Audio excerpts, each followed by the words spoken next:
ನೋಡ್ರಿ, ಅವರಿಗೆ ಧರ್ಮ ಆಧಾರಿತವಾಗಿ ರಾಜಕಾರಣ ಮಾಡುವಂಥದ್ದು ಬಿಡಬೇಕು. ಯಾಕೆ ಒಂದು ಧರ್ಮದ ಮೇಲೆ ಇವರು ಆರೋಪ ಮಾಡ್ತಾರೆ? ಯಾರು ಹೇಳಿದ್ರು ಪ್ಯಾಲಿಸ್ಟೇಷನ್ ಧ್ವಜ ಹಾರಿದ್ದಾರೆ ಅಂತೇಳಿ?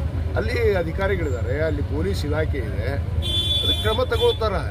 ಅದನ್ನು ಬಿಟ್ಟು ಸರ್ಕಾರದ ಮೇಲೆ ಆರೋಪ ಮಾಡೋದು, ಒಂದು ಧರ್ಮ ಯಾವುದೋ ಒಂದು ತಪ್ಪು ಮಾಡಿದ ತಕ್ಷಣ ಮುಖ್ಯಮಂತ್ರಿಗಳ ಮೇಲೆ ಆರೋಪ ಮಾಡೋದು, ಇದು ಎಷ್ಟರ ಮಟ್ಟಿಗೆ ಸರಿ? ಇವರಿದ್ದಾಗ ಏನು ಆಗೇ ಇಲ್ವಾ? ಇವರಿದ್ದಾಗ ಏನೇನು ಮಾಡಿದರು?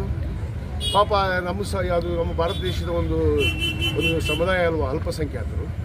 ಯಾಕೆ ಸ್ವಾತಂತ್ರ್ಯದಲ್ಲಿ ಅವರು ಹೋರಾಟ ಮಾಡಿಲ್ಲ? ಸ್ವಾತಂತ್ರ್ಯ ಕೊಡೋದ್ರಲ್ಲಿ ಹೋಗಿ ಆ ಇಂಡಿಯಾ ಗೇಟ್ ಮೇಲೆ ಹೆಸರು ನೋಡು ಅಂತ ಹೇಳ್ರಿ. ಫಸ್ಟ್ ಅವ್ರಿಗೆ BJP ಅವರಿಗೆ ಎಷ್ಟು ಜನ ಯೋಧರು ಈ ದೇಶಕ್ಕಾಗಿ ಜೀವ ತ್ಯಾಗ ಮಾಡಿದ್ದಾರೆ, ಅದರಲ್ಲಿ ಅಲ್ಪಸಂಖ್ಯಾತರೇ ಜಾಸ್ತಿ ಇದ್ದಾರೆ ಈ ದೇಶಕ್ಕಾಗಿ ಸ್ವಾತಂತ್ರ್ಯಕ್ಕೆ ಹೋರಾಟ ಮಾಡಿದಂಥ ಸಂದರ್ಭದಲ್ಲಿ. ಯಾಕೆ ಇವತ್ತು ಯಾಕೆ ಬೇಡ ಇವರಿಗೆ? ಈ ದೇಶವನ್ನು ಒಡೆಯುವಂಥ ಕೆಲಸ ಯಾಕೆ ಮಾಡ್ತಾ ಇದ್ದಾರೆ? ನೇರವಾಗಿ ಯಾವುದೇ ವಿಷಯ ತೆಗೆದುಕೊಂಡ್ರೆ ಅದು ಅಲ್ಪಸಂಖ್ಯಾತರ ಟಾರ್ಗೆಟು, ಅದು ಕಾಂಗ್ರೆಸ್ನವರು ಬೆಂಬಲ, ಕಾಂಗ್ರೆಸ್ನವರು ಸಪೋರ್ಟ್ ಮಾಡ್ತಾರೆ ಅಂತೇಳಿ ಬಾಯಿಗೆ ಬಂದಾಗ ಮಾತಾಡ್ತಾರಲ್ಲ ಇವ್ರ ನಾಯಕರು. ಸರಿನಾ? ಈ ದೇಶ ಕಂಡ ಒಬ್ಬ ಏನು ಧೀರ ಅಂತ ಅನಿಸ್ಕೊಂಡಿರುವಂಥ ಸನ್ಮಾನ್ಯ ಟಿಪ್ಪು ಸುಲ್ತಾನ್ ಅವ್ರ ಮೇಲೆ ಏನೇನೋ ಮಾತಾಡ್ತಾರೆ ಇವ್ರು ಬಾಯಿಗೆ ಬಂದಾಗ. ಇವರೆಲ್ಲ ಇವ್ರ ಸೌಜನ್ಯತೆನ ಇವರು ಮೊನ್ನೆ ಯತ್ನಾಳ ಮುಗಿದೋದಲ್ಲಿ ಮಾತಾಡಿದಾರೆ. ಇವ್ರು ಸೌಜನ್ಯತೆ ತೋರಿಸ್ಕೊಡ್ತಾ ಇದು ಯಾರಿಗೂ ಕೇಳ್ತಾರೆ.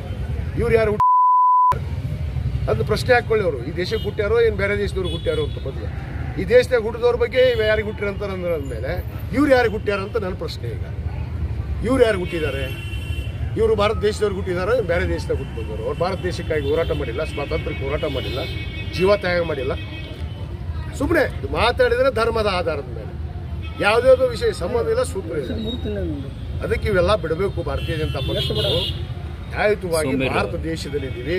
ಭಾರತದ ದೇಶದ ತತ್ವ ಸಿದ್ಧಾಂತ ಏನು, ಪ್ರಜಾಪ್ರಭುತ್ವ ಅಂದ್ರೇನು, ಜಾತ್ಯತೀತ ಅಂದ್ರೇನು, ಇವತ್ತು ಇವರು ಕೂಡ ಪವಿತ್ರವಾದ ಸಂವಿಧಾನದ ಮೇಲೆ ಪ್ರಮಾಣ ಮಾಡಿ ಇವತ್ತು ಅಧಿಕಾರವನ್ನು ಸ್ವೀಕಾರ ಮಾಡ್ತಾರಲ್ಲ, ಆ ಸಂವಿಧಾನದ ಮೇಲೆ ಗೌರವ ಇದೆಯಾ ಇವರಿಗೆ?